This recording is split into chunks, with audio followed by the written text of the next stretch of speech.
Creators निराश और परेशान हो सकते हैं। हम जानते हैं कि क्रिएटर्स अक्सर जानबूझकर नियम नहीं तोड़ते और बस बेहतरीन कंटेंट बनाना जारी रखना चाहते हैं। इसलिए हमने विकल्प बनाए हैं ताकि आप हमारे दिशा निर्देशों के बारे में जानें और उल्लंघन पर मिलने वाली चेतावनियों से जुड़ी तो हेलो गाइस, मैं हूं महिम, आप टेक नेचर में स्वागत है।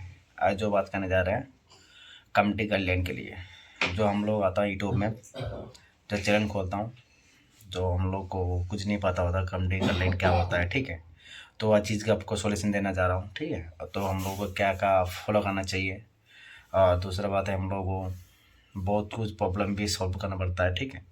तो दूसरा बात है आप लोगों को दिखाऊंगा तो कम्युनिटी गाइडलाइन क्या हम लोग को फॉलो करना चाहिए, ठीक है। तो वीडियो अंत तक देखते रहना। समझते हैं कि YouTube के कम्युनिटी दिशा निर्देशों के उल्लंघन की स्ट्राइक से क्रिएटर्स निराश और परेशान हो सकते हैं। हम जानते हैं कि क्रिएटर्स अक्सर जानबूझकर नियम नहीं तोड़ते और बस बेहतरीन कंटेंट बनाना जारी रखना चाहते हैं। इसलिए हमने विकल्प बनाए हैं ताकि आप हमारे दिशा निर्देशों के बारे में जानें और उल्लंघन पर मिलने वाली चेतावनियों से जुड़ी समस्या को हल कर सकें। आइए इन विकल्पों के बारे में जानें, साथ ही ये भी जानें कि आप और आपके चैनल के लिए इनके क्या मायने हैं। सबसे पहले कम्युनिटी दिशा निर्देशों के बारे में क्विक रिमाइंडर। YouTube कम्युनिटी दिशा निर्देश बताते हैं कि YouTube पर कैसे कंटेंट की अनुमति है और कैसे कंटेंट की नहीं है। कई तरह के कम्युनिटी दिशा निर्देश हैं, जैसे झूठी पहचान, बच्चों की सुरक्षा और उत्पीड़न से जुड़ी नीति वगैरह। ये नीतियां YouTube पर हर तरह के कंटेंट पर लागू होती हैं और हमारी कम्युनिटी की सुरक्षा में मदद करती हैं। आइए जानें कि YouTube के कम्युनिटी दिशा निर्देशों का उल्लंघन करने पर क्या होगा और उल्लंघन होने पर आपके पास कौन से विकल्प होते हैं। हमने सुरक्षा से लैस सिस्टम डिजाइन किया है जो पक्का करता है कि क्रिएटर्स के पास गलतियों से सीखने के लिए कई मौके हों और जुर्माने के डर के बिना वो कंटेंट को लेकर ज्यादा बेहतर फैसले ले पाएं।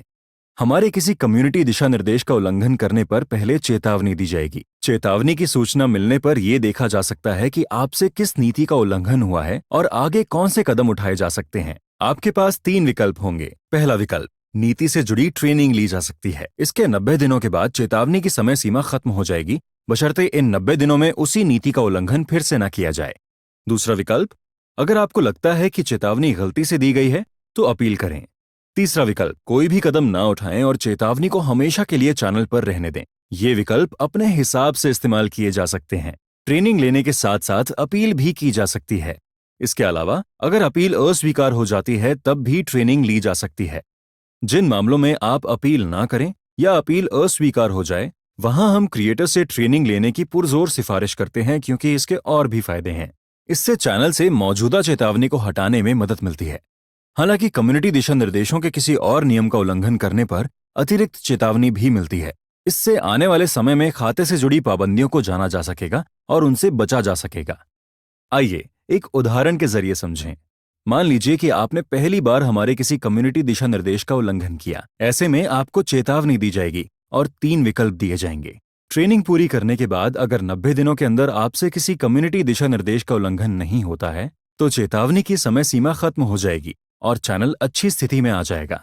ट्रेनिंग पूरी करने पर 90 दिनों के भीतर अगर कम्युनिटी दिशा निर्देशों की दूसरी नीति का उल्लंघन मिलता है तो आपको एक और चेतावनी दी जाएगी और आपको उस नीति के लिए नई ट्रेनिंग पूरी करने का मौका दिया जाएगा। ट्रेनिंग ना लेने और कोई कदम ना उठाने पर किसी भी नीति के उल्लंघन पर कम्युनिटी दिशा निर्देश की स्ट्राइक मिलेगी। ध्यान दें कि चेतावनी के बाद 90 दिनों के भीतर उसी नीति का उल्लंघन करने पर कम्युनिटी दिशा निर्देशों की स्ट्राइक मिलेगी, भले ही ट्रेनिंग पूरी हो गई हो। ध्यान दें, अगर आपने कोई कदम नहीं उठाया लेकिन बाद में आपका मन बदल गया है तो आपके पास अपील करने या ट्रेनिंग पूरी करने का विकल्प हमेशा रहेगा। आइए देखें कि कम्युनिटी दिशा निर्देश की स्ट्राइक मिलने पर क्या होता है। पहली स्ट्राइक के बाद अपलोड, स्ट्रीम करने पर पाबंदी लग जाएगी, या स्ट्राइक को रिव्यू करने के 1 हफ्ते तक चैनल पर कोई बदलाव नहीं किया जा सकता। 1 हफ्ते के बाद हम अपने आप खास अधिकारों को बहाल करते हैं, लेकिन स्ट्राइक 90 दिनों तक चैनल पर रहती है। अगर उन 90 दिनों में पहले की तरह ही दूसरी स्ट्राइक मिलती है तो 2 हफ्ते तक आपके पास कंटेंट पोस्ट करने की सुविधा नहीं रहेगी। अगर 2 हफ्ते के बाद कोई और समस्या नहीं आती है तो हम अपने आप सभी खास अधिकार बहाल कर देंगे। कोई भी स्ट्राइक उसे जारी करने के 90 दिनों से पहले नहीं खत्म होगी। स्ट्राइक की 90 दिनों की अवधि में ही 3 स्ट्राइक मिलने पर चैनल को YouTube से हमेशा के लिए हटा दिया जाता है। हम समझते हैं कि गलतियां होती हैं और कई क्रिएटर्स जानबूझकर हमारी नीति का उल्लंघन नहीं करते। उम्मीद है कि इस सिस्टम से क्रिएटर्स हमारे कम्युनिटी दिशा निर्देशों के बारे में ज्यादा जान पाएंगे और आगे चलकर उन्हें उल्लंघन से बचने और हमारी YouTube कम्युनिटी को सुरक्षित रखने में मदद मिलेगी। कम्युनिटी दिशा